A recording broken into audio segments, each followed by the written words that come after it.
The Closet is a Korean horror film that kind of took me by surprise because of its deep emotional story.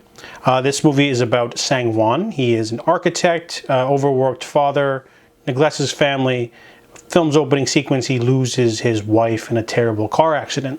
So he's living with Ina, his daughter, and they move to a secluded house, a large house in the middle of nowhere.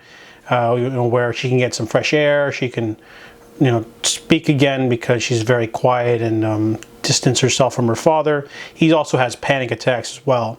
So while they're living in this house, though, all of a sudden she turns a new leaf and she starts, has an appetite and she's very loving and she's acting weird until, something happens and Ina disappears.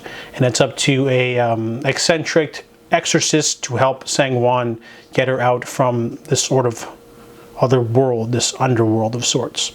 So this movie can be described as basically a Korean version of Insidious. However, it does one better by having better developed characters.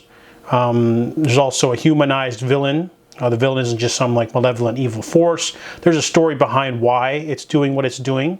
The movie also is a little bit understated. It doesn't try too hard to be scary. It's more of an emotional ghost story by the film's end.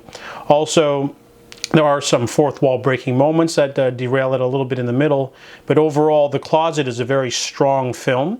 It is produced in part by Ha Jung-woo. That means that he had a lot of confidence to not only star in the film but also produce it.